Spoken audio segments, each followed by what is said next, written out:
Hey, welcome to a Photoshop tips and tricks video for making Toontown shirts. So this is something I learned when I make Toontown shirts. This is how I do it. So I have like a default shirt, and I always have my resolution at like a very high upscale, like 1024 by 512. You can always downscale the resolution if it's too big for the game. But as you can see here, Toontown has like this and this. It's a really weird UV map, and it doesn't really line up. And so you want to make that perfect, right? So if you know Photoshop, there's a thing called the crop tool, and make sure this is turned off. You don't want this on, so you can actually move it like that. So you have a bunch of more free space, right? So you want to take. So I took this random PNG of like Paper Mario. So we're gonna downscale the texture a little bit. It's about right in the middle. About right there's right where the middle is, right? Yeah. So I have all this extra space. So I'm going to convert this to a smart object and rasterize the layer so I can edit it. And then I will find exactly where the extra free space is. I'm going to free transform it, and I'm going to nudge it all the way where I can just move it if I wanted to, but I'm just going to nudge it so it looks perfect. Actually, no, free transforming would be 5 times faster, I believe, if you don't mess with the down and up. So maybe right here. So right here is where it is. So then you're gonna recrop it back. Actually, no, recrop the image back. Oops.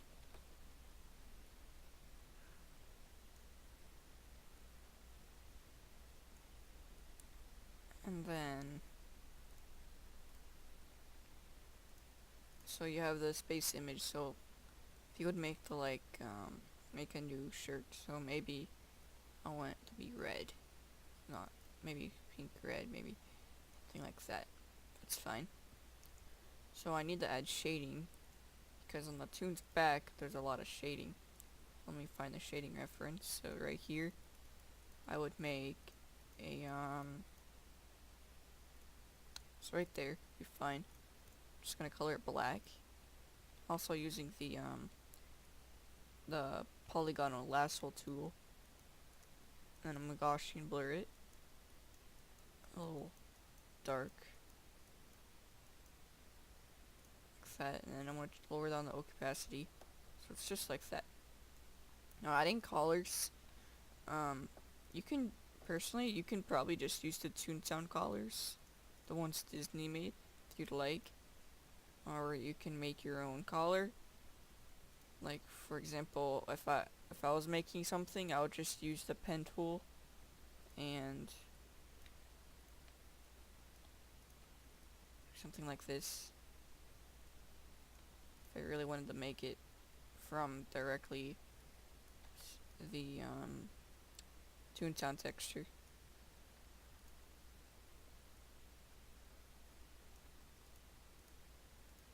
So also these triangles you see, these will be shown on the texture itself, but these like little other white negative triangles are not going to be shown on the texture.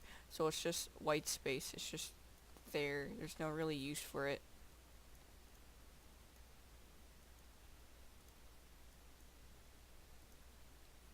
So you can just make triangles and make sure everything is symmetrical so it loops good on the model itself. And like I said, you can always use the crop tool if you ever want to make like a texture that overlaps. You can always make it with the crop tool, or I can show you another example in a second.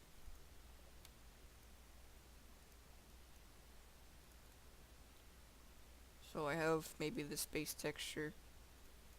Maybe I can add on inner shadow.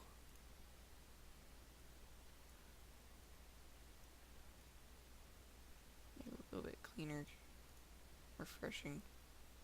So maybe something like that. If I really wanted to, I can just like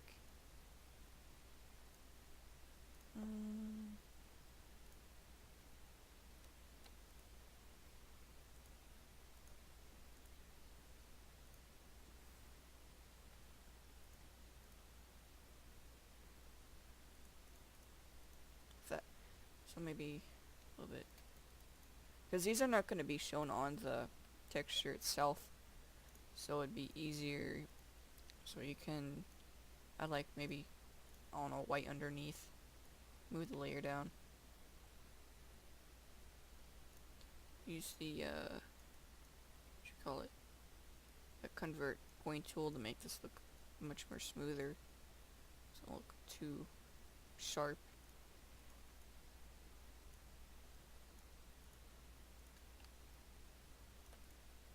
Something like that. Be fine.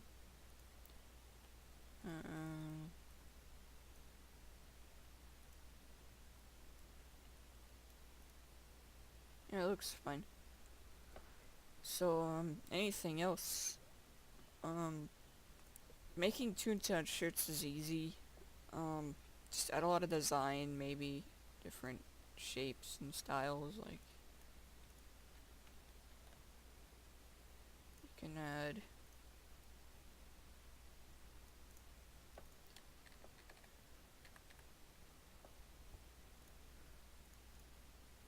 white here.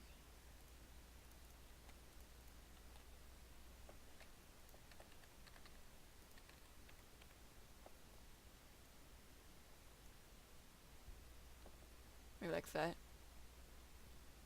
I don't know, maybe the blue doesn't look good, but it's pretty easy to make a Toontown shirt. Making cog suits may be different, I don't know, but it's just, here's a small tutorial how to effectively use the crop tool and make sure that at this point, like if you have a decal or something that you need to be on the other side and you don't want to make sure, like you want to make sure it's perfectly symmetrical, you just use the corrupt tool and make sure that the delete corrupt pixels option is not on. That's how you accurately make a shirt.